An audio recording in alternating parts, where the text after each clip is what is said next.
Welcome back now. If you are anywhere around the globe or have seen the news in the last year or two, you would definitely have heard terms like, fintech is the new oil, crypto is the future, NFTs and all those terms, But a lot is happening very interestingly in that sector right now. And even I need answers. And I'm joined now from Abuja by Henry Dennis, who's a crypto and Forex analyst. Thanks a lot for joining us, Henry. Can you hear me? Yes, I can hear you. Thank you very much. All right. So explain to me like a like a layman, this FTX thing that's happening and all the talk about the fact that, it looks like it's looking like downtimes for the entire tech space as a whole. We're seeing layoffs here and there. We're seeing companies that are closing up or going bankrupt and all of that. And, we heard for the longest time that if you're not investing in crypto or if you're not a part of the fintech ecosystem, you are not a part of the future. Is that still the case? What happened? Okay, so what happened to FST is bad for everyone. It's bad for all investors. And in the crypto space, we're in the bearish market, which is the wrong time to invest money. People should make sure they do critical research before putting their hard-earned money in systems like cryptocurrency. You want to have a financial expert or a professional tell you what to do before you put in your money. Anything can happen in the cryptocurrency market. You can lose your entire money. It's very risky, highly risky. And we should expect more from other crypto projects because the whole system, from gold, stock markets, like people are losing. Look at Meta. Meta is losing money. That's Facebook. Like people are losing money. Both crypto, both Forex, people are losing money. Currency, the economy is bad. It's crazy right now in the market. So you want to make sure you're doing deep critical research before you put your hand in the market. So I hear you there, but doesn't this validate the arguments which a lot of governments around the world have had about, their fears about, the crypto space, which is why they've never really legalized it or, authorized it, or the central banks around the world have always been very skeptical, ours included. Doesn't this make the case for them and, make it even harder for anybody to take the space as seriously as, many would like it to be taken? Actually, it does. It does. But one thing you need to understand about the cryptocurrency, legalizing it, crypto was built to be decentralized, right? Means no one should have control over it. But the way the system has been running, people are having institutions, let me use the word institution, hedge fund banks are trying to control money. That the way money works in cryptocurrency is supply and demand. So they control more of this tokens or coins, and they can liquidate it anytime they prefer. So it's one of the reasons why the government don't want people to get involved. But retail traders who trade this can make little money out of it. But before you can even trade the financial market, you have to get the skill. I would not advise you if you don't have the skill to get involved in the cryptocurrency market. It's highly risky. Highly risky, you can lose your entire money.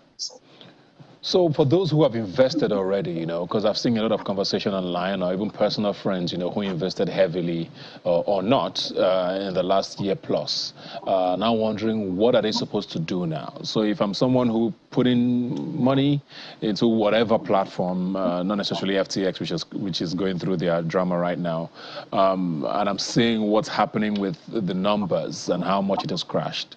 What am I supposed to do now? Do I take what I can get out of it? Do I wait it out?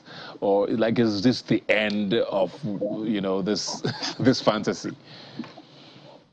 Okay, I usually do not give financial advice, but if I was supposed to advise my loved one, I would tell them sell your crypto, sell what you have left, because it's going to be difficult for you to lose your entire money and don't have anything to fall back to. It's better to take what's left, like let's just say the leftover. So let's say you invested $1,000 and now you have $200 left. When the bearish market, the market will keep crashing. You already see that stocks is crashing, crypto is crashing, and it's just crazy everywhere. So just take what you have. At least those that have money to eat, I would say, should go get that money off and use it to buy food for their families than use the entire money to the market. Is this the beginning of the end of the crypto space, or is it going to come back, you think? Okay, so timing is important in the financial space. That's what we call market cycle in the financial space. And the circle where we are in, it's the bearish circle. The bearish circle means all prices of different assets, be it crypto stock on the financial market, is going to keep going down. So it's going to go down to a certain level. That level is a demand zone. So that's where people are ready to buy. So people are willing to buy cheap. All right, so that's, I won't say it's really the end, but till we get to that demand zone, we don't know what will happen in the crypto space. But more safer spaces are stock markets, which has been there longer than the cryptocurrency market. The forex market too is older than the cryptocurrency market. Cryptocurrency market is quite a baby, 10 years old, so I still call it a baby. So that's just it. So I always found, even when all of the hype was going on, I found crypto. I mean, you could explain it to me, and it would make sense. The one thing I never thought made sense to me, and still doesn't, were NFTs, and even that went through its own crash before all of this happened. I'm almost convinced that it's the end of the NFT era. Do you think so? For NFT, I just see NFT as one of the products in the blockchain system.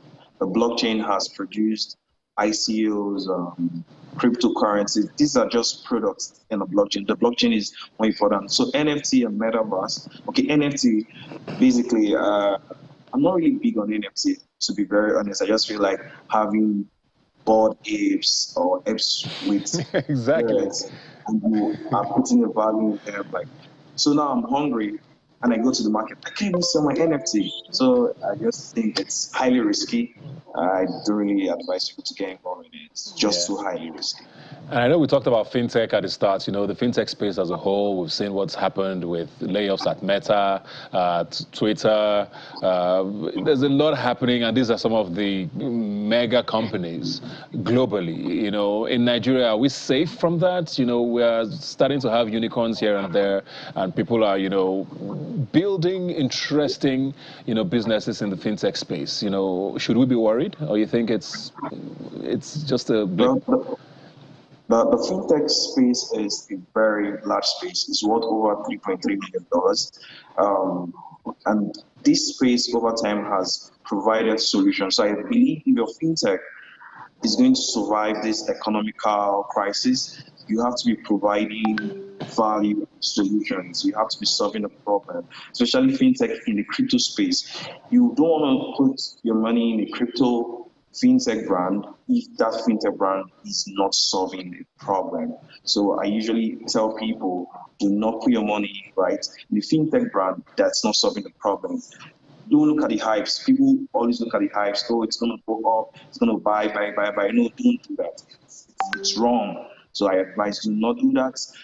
We are safe and we are not safe because if the whole market crash, I don't believe the whole market will crash because there's always going to be exchange of value money. People are going to need money, for exchange. And therefore, these fintech brands that in Nigeria are out there are going to be valuable to us. They are going to be used for exchange movement of money. So let's say you have a sibling over abroad, let's say London, for example, you need to send money to that person.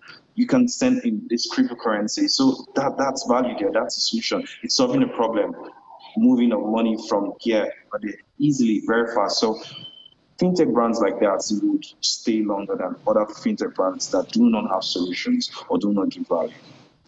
Well, thank you very much, Henry Dennis. I mean, I'm looking for all the answers anywhere possible because it is a lot happening, and nobody wants to lose money at a time like this when there's even no money to make anywhere.